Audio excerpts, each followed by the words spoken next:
Assalamualaikum warahmatullahi wabarakatuh. Selamat datang di video pembelajaran sejarah kebudayaan Islam. Kali ini kita akan mempelajari bagaimana Islam menyebar dan berkembang di dua benua besar, yaitu Amerika dan Eropa. Sebelum memasuki pembahasan, mari kita mulai dengan tujuan pembelajaran. Tujuan kita dalam pembelajaran ini adalah mampu menjelaskan jalur dan proses masuknya Islam di benua Amerika dan Eropa. Yang kedua yaitu memahami faktor-faktor yang mempengaruhi penyebarannya. Yang ketiga yaitu menyadari kontribusi umat Islam di berbagai bidang di wilayah tersebut.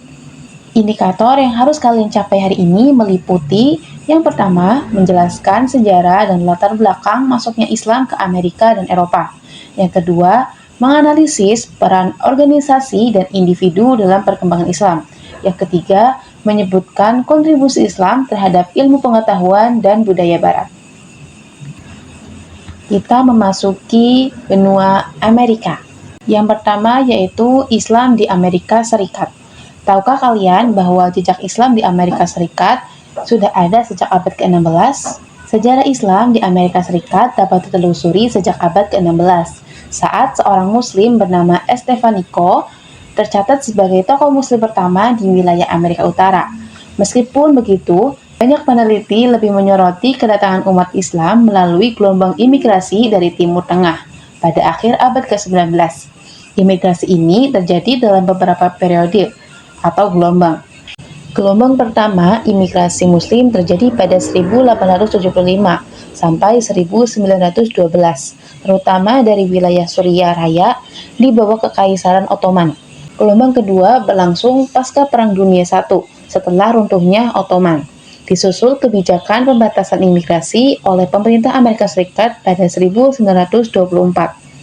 Gelombang ketiga berlangsung antara 1947 sampai 1960. Dan gelombang keempat muncul pasca 1965 setelah Presiden Lyndon B. Johnson mencabut sistem kuota. Nah, di Amerika Serikat juga mempunyai komunitas dan organisasi muslim tersendiri, yaitu komunitas muslim pertama muncul di Midwest seperti di Cedar Rapids, Iowa, dan yang kedua di Michigan, menjadi kota dengan komunitas muslim terbesar. Komunitas muslim pertama banyak bermukim di wilayah Midwest seperti Dakota Utara dan Indiana yang sudah aktif sejak awal 1900-an dengan masjid tertua di Cedar Rapids, Iowa. Michigan menjadi pusat komunitas muslim terbesar, sementara di timur seperti Quincy dan kota-kota besar seperti New York, Chicago, Los Angeles, dan San Francisco, komunitas muslim tumbuh pesat. Pada tahun 2001, California menjadi negara bagian dengan masjid terbanyak, yakni sekitar 227. Di Amerika Serikat juga memiliki organisasi Islam. Yang terbesar adalah American Society of Muslims, penerus Nation of Islam yang dipimpin oleh Walid bin Muhammad, meskipun memiliki pandangan yang berbeda dengan mayoritas umat muslim lainnya. Yang kedua yaitu ada Islamic Society of North America, adalah organisasi lintas etnis yang rutin mengadakan konvensi besar di tingkat nasional. Yang ketiga yaitu ada Islamic Circle of North America, fokus pada pendidikan dan dakwah. Selain itu ada Islamic Supreme Council of America. Kemudian ada Islamic Assembly of North America dan Muslim Student Association yang aktif pada kampus-kampus di Amerika. Organisasi lain seperti Islamic Information Center, American Muslim Council, Muslim Public Affairs Council, American Islamic Congress, dan Free Muslim Coalition juga berperan penting dalam menyuarakan hak-hak sipil, menyebarkan informasi Islam, serta menolak ekstremisme dan demokrasi di kalangan Muslim Amerika. Dan selanjutnya yaitu Islam di Brazil. Masuknya Islam ke Brazil bermula dari kedatangan orang-orang Afrika yang dibawa sebagai budak. Brazil menerima sekitar 37% dari total budak Afrika yang diperjualbelikan, yaitu sekitar 3 juta orang. Sejak tahun 1555, bangsa Portugis mulai mempekerjakan budak Afrika untuk mengolah lahan perkebunan tebu yang sebelumnya dihancurkan oleh suku Tupi.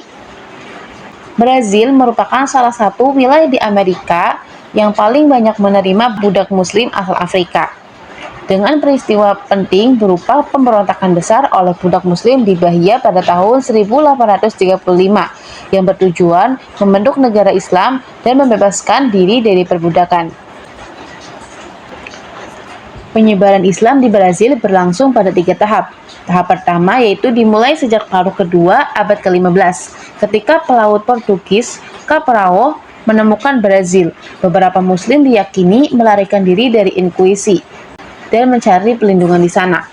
Tahap kedua yaitu terjadi pada abad ke-16, saat Portugis membawa budak dari Afrika Barat yang meskipun dibaptis secara paksa, tetap menjalankan Islam secara diam-diam melalui sekolah kecil dan pembacaan Al-Quran. Muslim di Afrika Tengah juga mulai masuk pada akhir abad ke-18, dan perlawanan pun muncul di awal abad ke-19. Hingga tahun 1900, tercatat masih ada sekitar 10.000 Muslim keturunan Afrika. Setelah fase asimilasi paksa, Islam tetap berkembang berkat imigran dari Suriah dan Lebanon yang datang sejak tahun 1920 dan mendirikan organisasi amal Islam pada 1929 yang aktif hingga pertengahan 1950-an. Yaitu komunitas muslim mendirikan berbagai organisasi Islam di berbagai wilayah Brazil. Negara ini dikenal menjalin hubungan baik dengan komunitas Arab dan Islam, serta menjunjung tinggi kebebasan supremasi hukum dan hak warga negara muslim, baik Arab maupun non-Arab, memainkan peran penting dalam ekonomi dan politik Brazil. Selanjutnya yaitu Islam di Argentina. Masuknya Islam di Argentina melalui kedatangan para imigran. Muslim pertama tiba di Argentina bersamaan dengan para penjelajah dari Spanyol dan Portugis. Setelah wilayah Argentina menjadi koloni Spanyol, jumlah imigran muslim pun semakin meningkat. Masuknya Islam ke Argentina ada kaitannya dengan sejarah Spanyol yang saat itu dipimpin oleh Ratu Isabel I dan Raja Ferdinand II. Pada tahun 1492 Masehi, mereka berhasil merebut wilayah Alhambra yang merupakan benteng terakhir kekuasaan Islam di Spanyol. Setelah itu, mereka menghancurkan banyak peninggalan peradaban Islam, kecuali beberapa buku pengobatan dan karya seni. Imigrasi Muslim ke Argentina mulai signifikan pada pertengahan abad ke-19, terutama dari Suriah sekitar tahun 1850 sampai 1860 Masehi. Untuk mencari kehidupannya lebih baik dari kondisi di bawah pemerintahan Kekaisaran Ottoman yang dianggap otoriter. Seiring waktu, Islam semakin dikenal dan diterima masyarakat Argentina, dengan jumlah umat muslim yang kini diperkirakan mencapai 3,5 juta orang, menjadikan Argentina sebagai salah satu negara di Amerika dengan pertumbuhan komunitas muslim yang paling pesat. Kita masuk pada perkembangan Islam di benua Eropa. Islam mulai masuk ke Eropa sekitar abad ke-7 Masehi, ketika pasukan muslim di bawah pimpinan Tariq bin Ziyad berhasil menaklukkan wilayah Andalusia. Wilayah ini menjadi pusat penting penyebaran Islam di Eropa. Dan dari sanalah Islam memberi pengaruh besar dalam aspek politik, sosial, ekonomi, hingga ilmu pengetahuan. Pemerintahan Islam di Spanyol memberikan kontribusi yang signifikan dalam mendidik masyarakat, menjadikan wilayah ini sebagai tempat belajar bagi banyak cendekiawan Kristen Eropa. Selain Andalusia, daerah lain yang menjadi jalur penting dalam penyebaran dan pengaruh Islam adalah Sisilia. Letaknya yang strategis di Laut Tengah menjadikannya sebagai wilayah penting dalam perdagangan dan pertukaran ilmu, meski akhirnya ditaklukkan kembali oleh bangsa Norman. Perang Salib juga menjadi momen penting dalam interaksi antara dunia Islam dan Kristen Eropa, meski awalnya merupakan konflik bersenjata berebut wilayah suci.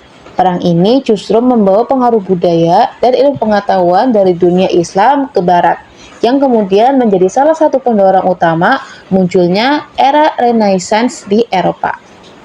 Islam memberikan kontribusi besar pada benua Eropa, yaitu dalam dua bidang utama. Pertama yaitu ilmu pengetahuan alam dan juga ilmu pengetahuan sosial. Pada ilmu pengetahuan alam, seperti astronomi, kedokteran, dan arsitektur yang dikembangkan oleh ilmuwan muslim kemudian diadopsi dan dikembangkan lebih lanjut oleh cendekiawan Eropa. Sementara ilmu pengetahuan sosial seperti filsuf-filsuf muslim seperti Ibnu Rushd memberikan pengaruh penting terhadap pemikiran Eropa, termasuk tokoh-tokoh Kristen seperti Thomas Aquinas dalam bidang teologi dan filsafat. Melalui berbagai saluran ini, peradaban Islam memberikan sumbangsi besar bagi Eropa dalam mengembangkan peradaban dan ilmu pengetahuan modern. Islam menjadi jembatan yang menghubungkan dunia timur dan barat, serta berperan besar dalam membentuk fondasi intelektual Eropa.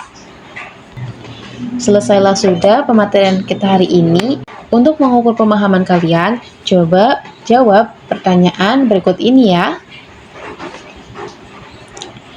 Terima kasih telah menyimak video ini. Tetap semangat belajar sejarah karena dari masa lalu kita bisa membangun masa depan yang lebih bijak. Jangan lupa catat, pahami, dan diskusikan. Wassalamualaikum warahmatullahi wabarakatuh.